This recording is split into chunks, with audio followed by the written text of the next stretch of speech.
Ok, ahí estamos grabando. O creo yo que estamos grabando. Ah, no, sí. ¿Y qué es lo que pasa? Que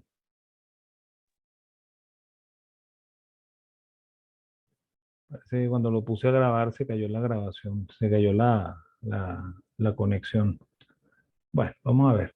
Ok, y dije que íbamos a hablar de la teoría detrás del mercado monetario, ¿no? Vamos a meternos un poquito en el tema, ¿no? Fíjense, uno siempre se pregunta qué es lo que mueve o determina el tipo de cambio, ¿no? Y bueno, y el tipo de cambio es un precio más, ¿ok? Es como el precio de cualquier otra mercancía, ¿no?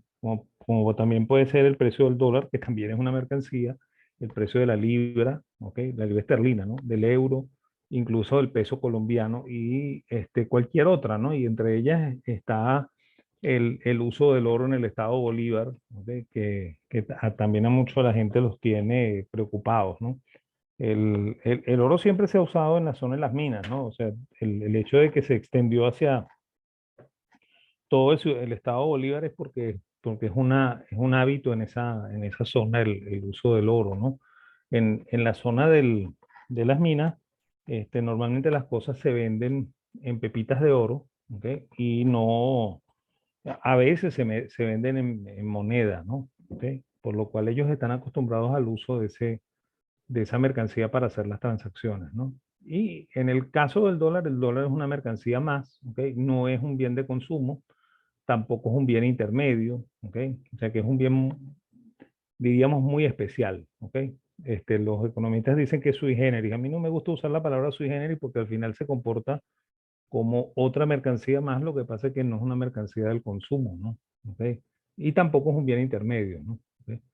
Entonces, es un bien que sirve para el intercambio y que cumple mucho más efectivamente el papel de moneda que el bolívar, ¿no? Es decir, si uno hiciese una tablita en la cual uno ve las tres características de la moneda, que son la reserva de valor, el medio de cambio y ¿cómo se llama? Eh, reserva de valor, medio de intercambio y unidad de cuenta, ¿ok? Uno se termina dando cuenta de que el dólar es más moneda que el bolívar, ¿no? ¿Ok? Si uno hace una tablita así comparativa, ¿no? Muy cualitativa, ¿no? Ok, si nosotros nos llegáramos a dolarizar, habría dos precios, ¿ok? Mejor dicho, si no, no habría dos precios, ¿no? Como hay hoy en día, que hay un precio en bolívares y un precio en dólares, ¿ok? Y, y bueno, para, el- para todos los demás bienes, eso tampoco significa que por eso va a haber un precio único, ¿no? O sea que ese ideal que normalmente tienen los economistas pensando en el equilibrio y en la paridad de poder de compra de que debe existir precios únicos, ¿ok? No se alcanzaría, pues, porque eso es una utopía, eso no es verdad, ¿no? ¿Ok? El, el dólar siempre se mueve a la saga de los precios en bolívares, ¿no? O sea, siempre vamos a ver que va a haber un rezago porque el dólar se tarda más en ajustarse porque no es un bien de consumo, ¿ok? Sino que es ese bien sui generis, vamos a decirle sui generis, ¿ok? Que les permite hacer a algunas personas cobertura, ¿ok? A otras personas no se los permite porque no les alcanzan los recursos, ¿ok? Y esa es la razón por la cual el dólar siempre va a la saga, ¿no?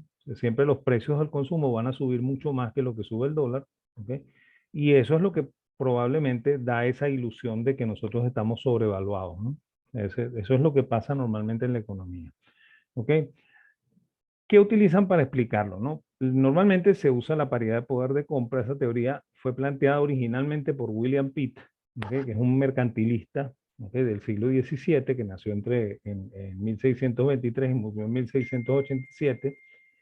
Y él es el creador de la idea, ¿no? Y la idea surge junto con la teoría del valor-trabajo, ¿ok? Y yo creo que las dos ideas están equivocadas, ¿no? Pitt dice una cosa muy curiosa, ¿no? Dice que una ¿cómo se llama? Una onza de oro tiene el mismo valor que una arroba de trigo, ¿ok? Y la razón de eso es porque cuesta el mismo trabajo producir una onza de trigo que producir una arroba perdón, una onza de oro que una arroba de trigo. ¿Okay? Entonces, ahí él introduce la teoría del valor trabajo. ¿Okay? De ahí es que la toma Smith. ¿Okay? De hecho, Smith es fanático de Pitt. ¿Okay? Me parece que le gustaba mucho cómo escribía Pitt. ¿Okay? Y creo que es el único mercantilista al cual él le rinde alguna pleitesía, ¿no? Porque de hecho lo cita 2 o 3 veces en la riqueza de las naciones. ¿Okay? Sin embargo, cuando Cantillón escriba su tratado, Cantillón va a decir que él no sabe de dónde Pitt saca esa igualdad. ¿Okay? Él no le encuentra ningún sentido a la igualdad de Pitt. ¿Okay? Y bueno, y aquí hay que comentar también una cosa, ¿no? Que Pitt era lo que se llama un mercantilista aritmético, ¿ok? Por lo cual él estaba empeñado en conseguir relaciones matemáticas en la economía, ¿ok? Él creía que había, de alguna manera, algunas proporciones que se podían matematizar, ¿ok? Y bueno, y él fracasó rotundamente en ese trabajo, pues, ¿ok? Esa es la verdad de William Pitt, ¿no? Ok, esa idea la tomó Cassel, ok, a finales del siglo XIX y principios del XX y escribió un trabajo que se llama Paridad de Poder de Compra, ok, que es de donde sale la bendita paridad de poder de compra, ¿no? Y esa popularidad, esa paridad de poder de compra fue popularizada por Keynes, ok, en el breve tratado de la reforma monetaria del año 23, ok. O sea, ahí, que es el primer trabajo de verdad de Keynes como economista, ¿okay? Porque Keynes no era economista, Keynes era matemático, ¿no? Entonces él intenta escribir un tratado que explique, ¿okay?, lo que está ocurriendo en Inglaterra en el año 23, ¿okay? Porque en el 23 es cuando Churchill, que es el ministro de Finanzas, no es todavía primer ministro, es ministro de Finanzas, decide la revaluación de la libra, ¿no? Y entonces cuando él decide esa revaluación de la libra, se tiene que aplicar una política monetaria muy restrictiva en Inglaterra. Y bueno, eso al final redunda en una recesión monstruosa que vivió Inglaterra. ¿Okay? Y bueno, pues esa es la razón por la cual Keynes escribe ese libro que se llama Breve Tratado de la Reforma Monetaria. Él se inspira en el trabajo que originalmente escribió Cassel sobre la paridad de poder de compra y la utiliza, ¿no? Hay muchísimos gráficos en ese trabajo donde él explica por qué la libra tiene que ser devaluada y no revaluada y por qué las otras monedas tienen que ser también devaluadas y no revaluadas. ¿Okay? Eso lo explica ahí Keynes usando la fórmula de Cassel, ¿no? Lo curioso es que Keynes en el 30 escribe otro libro que se llama El Tratado del Dinero, que es el segundo libro, ¿no? ¿Okay? Que es un libro muy desconocido, ¿no? ¿Okay? Es muy desconocido por 2 razones. La primera razón es porque es un libro muy largo, ¿okay? Un libro que tiene más de 1000 páginas, ¿okay? Son 2 volúmenes, ¿okay? De esos 2 volúmenes, el, el primero es teórico y el segundo tiene algunos ejemplos prácticos, ¿okay? De hecho, ese libro tuvo mucha mala suerte por 2 razones, ¿no? La primera es porque es el libro que Hayek destroza. ¿Okay? Hayek lo agarra y lo vuelve trizas. ¿Okay? Y bueno, y al mismo tiempo se constituye en la venganza de Keynes. Pues Keynes vuelve trizas a Hayek porque Hayek volvió trizas su libro, ¿no? ¿Okay? Y bueno, y la otra cosa es que hay otro austríaco que se llama Friedrich Maglup, ¿okay?, que demostró que algunos de los ejemplos que usa Keynes ahí están manipulados. ¿Okay? Él no usó data, sino no usó toda la data, no usó toda la data, sino que usó unos elementos de la data para demostrar lo que a él le interesaba y no para demostrar lo que no le interesaba, ¿no? Entonces, bueno, eh, en ese libro, curiosamente, Keynes reniega de la paridad de poder de compra, ¿no? Dice que él utilizó en algún momento, él no dice que fue en la reforma monetaria, Dice, yo en algún momento usé la ecuación de Castle, pero yo creo que eso es una perogrullada, así lo dice, ¿ok? O sea, una perogrullada, la traducción al castellano de la palabra que él usa en inglés es una perogrullada, es una tontería, pues, ¿ok? Que eso no tiene ningún sentido y que él no está de acuerdo con esa ecuación. Y bueno, como yo creo que no se lee, ¿ok? Entonces, bueno, eso se ha popularizado en el mundo académico, todos creen que la paridad de poder de compra funciona, ¿ok? Y bueno, y se utiliza, ¿no? ¿Okay? En economía. De hecho, se usa mucho en macro, ¿okay? Y algunas cosas en micro se explican por teoría de la paridad de poder de compra, e incluso el comercio internacional se explica con teoría de la paridad de poder de compra, ¿okay? Además, esa teoría fue disputada por Fisher, ¿no? Porque Fisher escribe, el trabajo de Castle se publica en 1909, ¿okay? El trabajo de Fisher se va a publicar en 1913, también se llama paridad de poder de compra. Y Fisher dice que Castle está equivocado. ¿Ok? O sea que no es el único Keynes, sino que también Fisher lo dice, ¿no?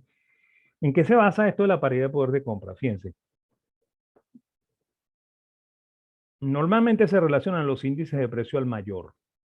¿Ok? Se toman los índices de precios al mayor o de precios de los costes de producción para la economía A y la economía B. Nunca se usa el índice de inflación.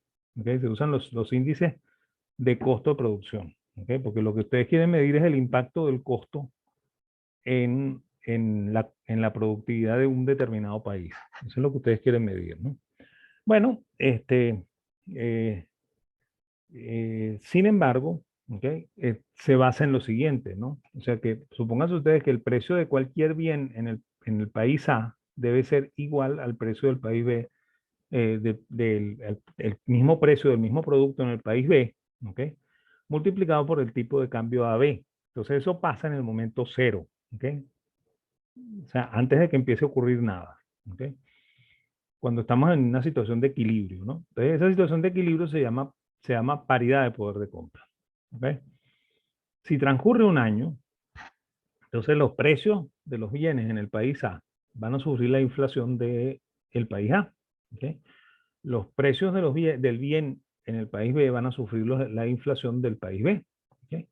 Y el tipo de cambio va a sufrir un fenómeno que se llama apreciación o depreciación, ¿ok? O sea, puede bajar o subir, ¿ok? Una de esas dos cosas puede pasar. Y para que la paridad se mantenga, ¿ok? Entonces debería ocurrir que lo que ocurrió realmente en el mercado sea exactamente igual a lo que se espera que ocurra. ¿Ok? ¿Qué es lo que se espera que ocurra?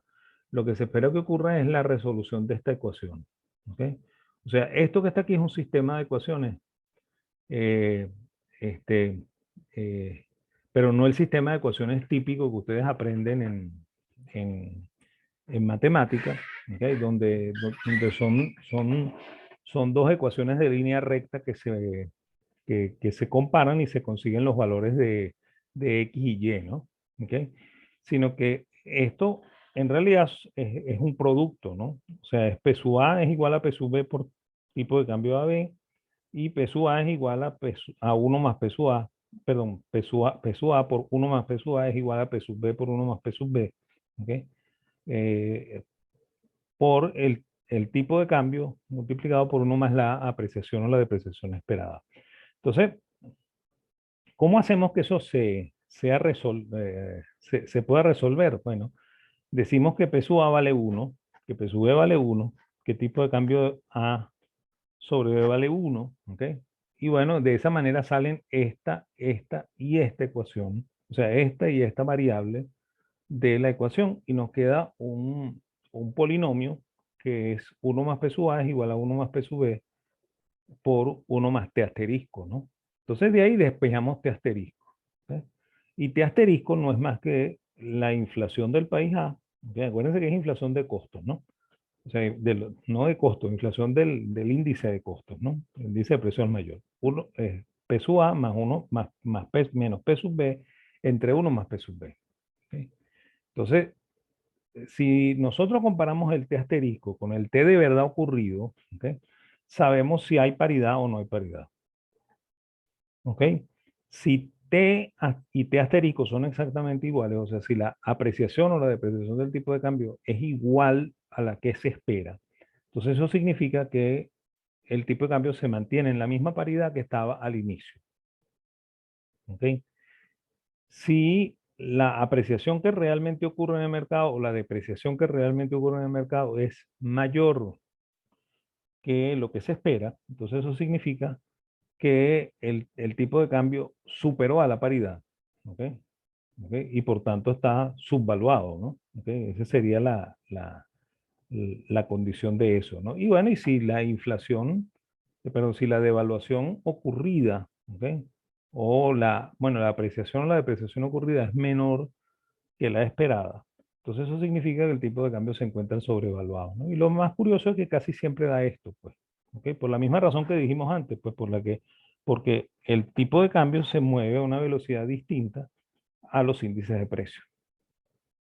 ¿Ok? Entonces siempre se mueve con rezago. Entonces siempre vamos a estar midiendo ese rezago. Ese rezago es la paridad de poder de compra. ¿Ok? Y bueno, y aquí hay un ejemplo, ¿no? Supónganse ustedes que en el año cero el índice de precios al consumidor, que es el que se usa, ¿ok? Se debería usar el de precios al mayor, pero se usa normalmente el de precios al consumidor es 100, ¿ok? Y en el año uno es 135 para el país A, en el año B es 100 para el país B, en el año 2 es 102.5 para el país B, y el tipo de cambio se desplaza de 4.30 a 4.33, ¿ok? Entonces, bueno, la inflación del país A es 35%. 135 entre 100 menos 1 da 35. La inflación del país B es 102.5 entre 100 menos 1 da 2.5. ¿Ok? Y la apreciación del tipo de cambio es 69, bueno, en este caso depreciación, 69,7674. ¿Ok? Entonces, bueno, lo que de verdad debió haber ocurrido es la relación entre esto menos esto, entre uno más esto, ¿no? Entonces 0,35 menos 0,025 entre uno más 0,025. Y eso me dice a mí que el tipo de cambio debió haberse elevado en 31,7031, ¿no? ¿Ok? Y realmente se elevó en 69, ¿no? ¿Ok? Entonces, en ese caso, lo que me dice a mí es que esto eh, está sobrevaluado, ¿ok? Realmente el tipo de cambio debió haberse llevado de 4.30 a 5.66, ¿ok?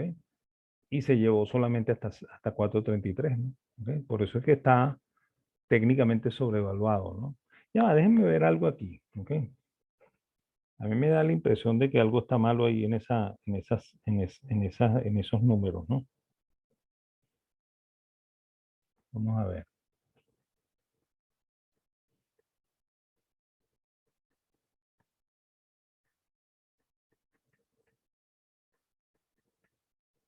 Sí, claro, esto es 0,069, ¿ok? Claro, sí, es 0, es 69%, 0,69%, ¿no? Y por supuesto se debió haber apreciado en 31,71, ¿no? Por lo cual el tipo de cambio debió haber llegado a 5,66. Sí está bien, ¿ok? Lo que pasa es que yo estaba viendo mal esto, estaba viéndolo como 69%. ¿Ok? Ok, ese es el ejemplo, ¿no? Fisher, como comenté, adversó la posición de Castle, ¿ok? Es muy probable que el trabajo de Fisher haya impactado en Keynes, porque Keynes leía tanto a Castle como a Fisher, ¿no? O sea, Keynes era un tipo que normalmente estaba leyendo mucho la literatura que se producía en su tiempo, ¿no? Entre otras porque él era el director de la revista de economía de Cambridge, ¿ok? Entonces eso lo obligaba a estar leyendo constantemente lo que se producía, ¿no? Entonces, bueno, Fisher afirmó que no existe precio único en los mercados de mercancías, ¿ok? Y eso lo pueden constatar ustedes bien fácil, ¿no? Ustedes van a un negocio dentro de un mismo país, ¿ok? Y preguntan por el precio de una cosa y probablemente les dicen un precio, van para otro sitio y le dicen otro precio, o sea que ni siquiera dentro del mismo país hay precio único, ¿no? ¿Ok? Y bueno, y si nos vamos a otro país es peor, ¿ok? Porque una computadora en Amazon vale distinto que en eBay y ¿cómo se llama? En Alibaba y vale distinto que en un distribuidor en un centro comercial. ¿Ok? Entonces no hay nunca paridad en los mercados de mercancía. Eso es lo que dice Fisher, ¿no? Y además, él afirmó que si puede existir en algún momento precio único, eso existe nada más en los mercados financieros, porque los mercados financieros normalmente arbitran el precio y hacen que se haga precio único, ¿no? Y entonces él cree que la paridad no se forma en la balanza de mercancía, o sea que no es producto de exportaciones e importaciones, sino que es producto de la balanza de capitales, ¿no? Por lo cual el verdadero efecto o lo que de verdad afecta el tipo de cambio son las tasas de interés, ¿no? Entonces él propone como alternativa esta ecuación, ¿ok? Él dice, bueno, la paridad de Castle se hace con precios. Yo creo que la paridad hay que hacerla con tasas de interés, ¿no? Entonces tomo la tasa de interés, por ejemplo, de Estados Unidos, le resto perdón, la de Venezuela, le resto la de Estados Unidos y lo divido entre uno más la de Estados Unidos y me encuentro con lo que yo debo esperar que pase con el tipo de cambio, ¿ok? Y bueno, ¿ok? Esta formulita es la que se usa para determinar la tasa que se usa en los descuentos para la operación spot, ¿okay? Para las operaciones de contado, perdón, ¿okay? Y en las primas para las operaciones de futuro. ¿Okay? O sea, es una relación entre la tasa norteamericana y la tasa venezolana, o entre la tasa norteamericana y la europea, o entre la tasa rusa y la alemana, lo que ustedes quieran. ¿Okay? O sea, esa es la bendita ecuación que se usa, que es la ecuación de la paridad de interés de Fisher. ¿Okay? Es la que se usa para eso, ¿no? Supongamos, miren, que el rendimiento de una letra del Tesoro venezolano es 34,5, el rendimiento de una letra del Tesoro norteamericano es 0, es 10, es 1%, ¿ok? Y el tipo de cambio está en 4.30, ¿no? Entonces, yo quiero saber cuánto debería ser la T que yo aplicaría para 90 días, ¿no? Entonces, bueno, tomo esta tasa, ¿ok? A 90 días, tomo esta tasa a 90 días, ¿ok? Y, y bueno, y descuento por la tasa gringa a 90 días. Y me dice que en esos 90 días el tipo de cambio debería desplazarse 8,35%, ¿no? ¿Ok? Entonces, de hecho, eso es lo que yo aplico. Pues, o sea, yo debo esperar que dentro de 90 días el tipo de cambio esté en 4,65, ¿ok? Y bueno, y si fuese a un año, ¿okay? Ya no se dividía por 4, sino que se tomarían las tasas en términos nominales puras. Sería 34,5 menos 0,01 entre 1 más 0,01. Y eso me dice que en el año se debería apreciar 33,1683. Por lo cual, al final del año debería estar el tipo de cambio en 5,72623762. ¿Okay? Así es como se estiman los cambios a futuro, ¿okay? Con la ecuación de Fisher. Pues, ¿okay? Ok, ¿cómo se comporta en la realidad? Fíjense, en algún momento se creyó que había una relación entre la liquidez monetaria y la Reserva Internacional que daba un tipo de cambio que se llamaba tipo de cambio implícito, ¿no? Y generalmente el Banco Central lo utilizó cada vez que fijaba el cambio al final de un control de cambios, ¿okay? O al iniciar el control de cambios, ¿okay? Ese tipo de cambio siempre tiende a estar por debajo del valor del mercado, ¿okay? Y vamos a verlo, ¿no? Fíjense, aquí tienen, estos son los datos desde el año 98 hasta el año 2003, ¿okay?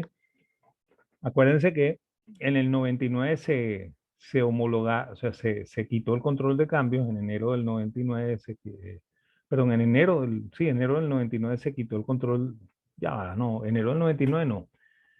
Aquí no hay control de cambios, del 98 al 2003 no hay control de cambios. Y fíjense cómo está, ¿no? O sea, en color rojo, ¿ok? Fíjense que está aquí, ¿ok? Es M2 entre reservas, ¿no? ¿Ok? El tipo de cambio, ¿ok? Este, eh, que se registra efectivamente en la economía es el de color verde, ¿no? ¿Ok? Entonces ahí lo tienen, ¿no? ¿Ok? Y bueno, miren que aquí hay dos relaciones más. Yo tomo una base que llamo la base ampliada, que es la base más los cero cupón, ¿no? Más los TEM, o sea, todos los instrumentos de política monetaria, y lo dividí entre el RIN, ¿no? ¿Ok? Y fíjense o sea, me daría la línea amarilla que está escondida aquí detrás de la línea marrón, ¿no? ¿Ok? que también da de acuerdo a la base ampliada entre la Reserva Internacional calculada. Ojo con esto, ¿no? La Reserva Internacional calculada es un indicador que calculo yo, ¿ok? Este, tratando de estimar cuánto es lo que de verdad hay en reserva en función de lo que ellos declaran en bolívares, ¿no? ¿Ok? Que bueno, sí se parece mucho a las reservas internacionales, a veces un poquito por debajo como aquí, ¿ok? Y a veces un poquito por arriba como acá. ¿Ok? Eh, ese es un numerito que yo hacía con cierta frecuencia, ¿no? Ok, fíjense, aquí tienen el indicador, ¿ok? Desde el 2002 hasta el 2012, ¿no? Y aquí estamos ya en control de cambio, ¿no? O sea, en 2003 hay control de cambio. Fíjense cómo el M2 entre reservas sigue estando por debajo, el M2 entre reservas salta por encima en el año 2005. ¿Ok? Y bueno, y después se mantiene por encima, ¿no? Hoy en día está muy por debajo. ¿Ok? Hoy si hiciéramos este gráfico estaría por debajo y el tipo de cambio estaría muy por arriba, ¿no? ¿Ok? Y fíjense esto, ¿no? Cómo se comporta el tipo de cambio, o sea, cómo se comportan las variables monetarias en los controles, ¿no? Las variables relacionadas al tipo de cambio en los controles, ¿no? Miren, cuando en el 82 se estableció el control de cambio, las reservas venían cayendo, ¿no? Y se montó aquí el control de cambio. ¿Ok?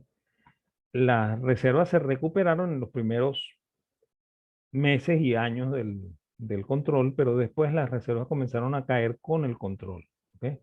Y fíjense, aquí es cuando Carlos Andrés Pérez con su equipo libera el tipo de cambio. ¿Ok? Y fíjense lo que pasa con las reservas, ¿no?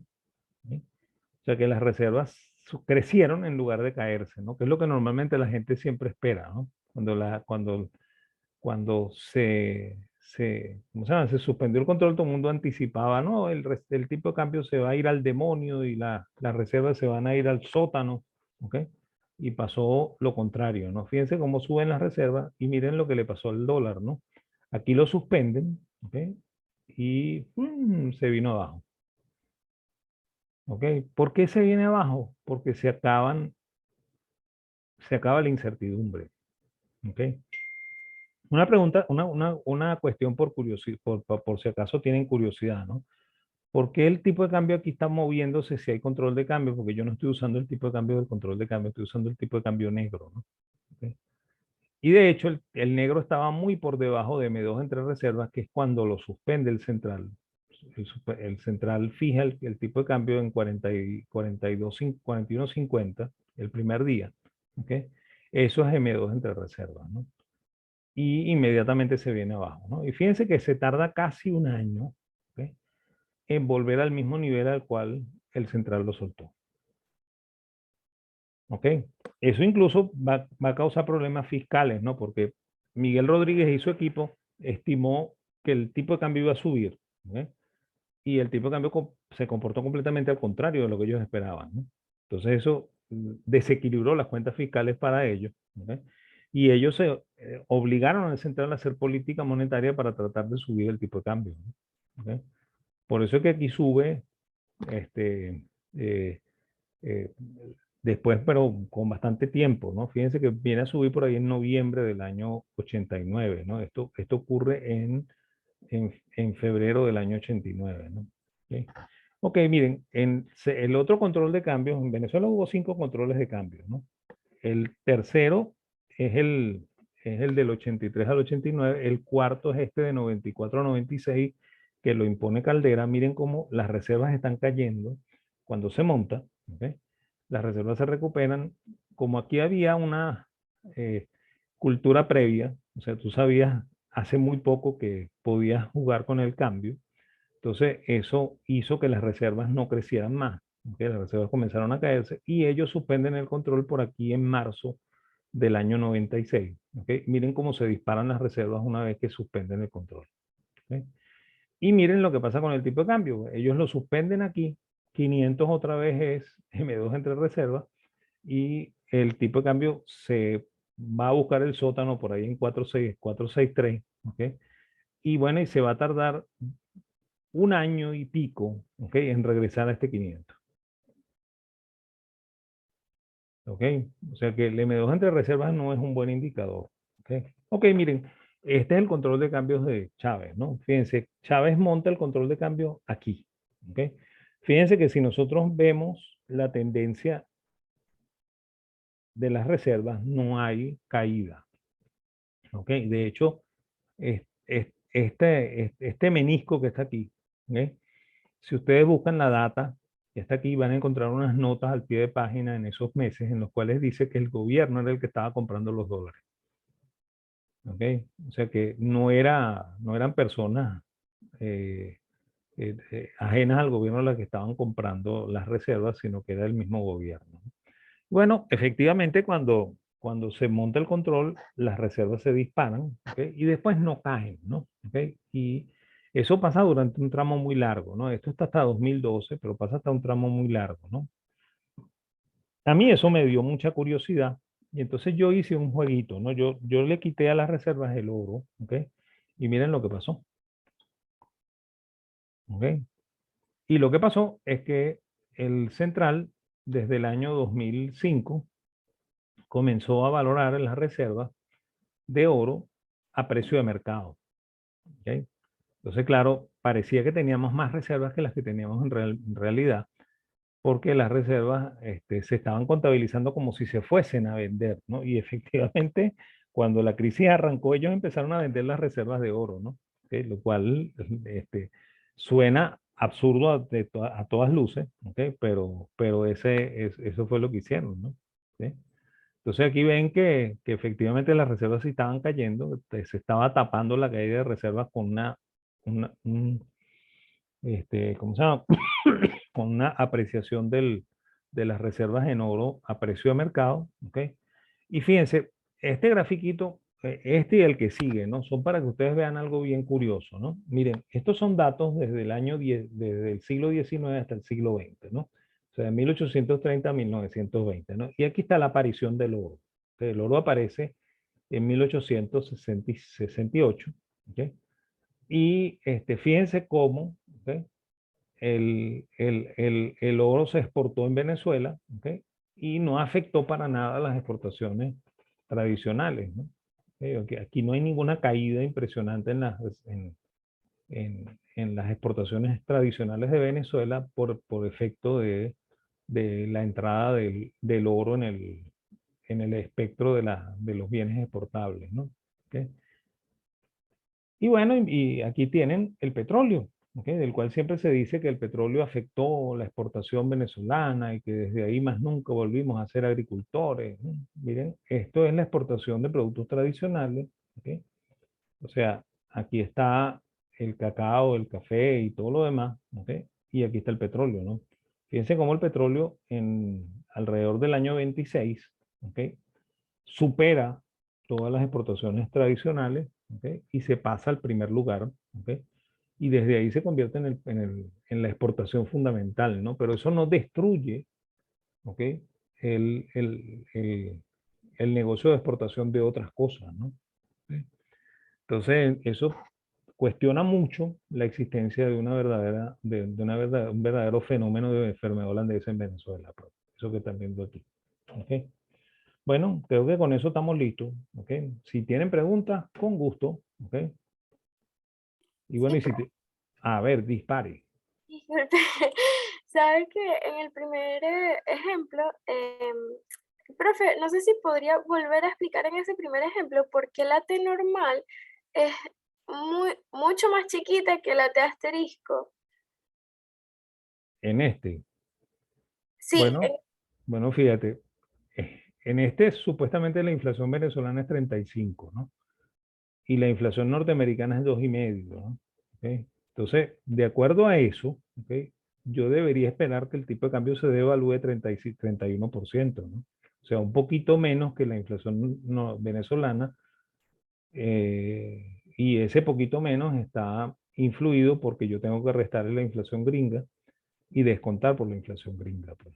¿Okay? Entonces me da 31,71, ¿no? Y esto da 0,69 porque pasó de 4,30 a 4,33. ¿Okay? Entonces, claro, esto dice que apenas se apreció el tipo de cambio, Ojo, se apreció el tipo de cambio significa que se depreció la moneda, ¿no? Se apreció el tipo de cambio en 0,6976. Pasa que yo tengo la manía de verlo desde el enfoque del tipo de cambio, nunca lo veo desde el enfoque del bolívar, ¿no? Entonces, yo nunca veo la devaluación desde el enfoque del bolívar, sino del enfoque del tipo de cambio, ¿ok? Entonces, bueno, y de acuerdo a esto, ¿okay? Lo que debería ocurrir es que el tipo de cambio debería apreciarse en 31,71, ¿no? O sea, debería pasar de 4.30 a 4.30 por 1 más 31,71, ¿ok? Y eso me daría 5,66, pues. O sea que el tipo de cambio no debería ser 4.33, sino que 5,66, ¿no? Entonces, por eso que decimos, está sobrevaluado. ¿Ok? Fíjate, esto que dice, esto dice que el tipo de cambio siempre va al azar.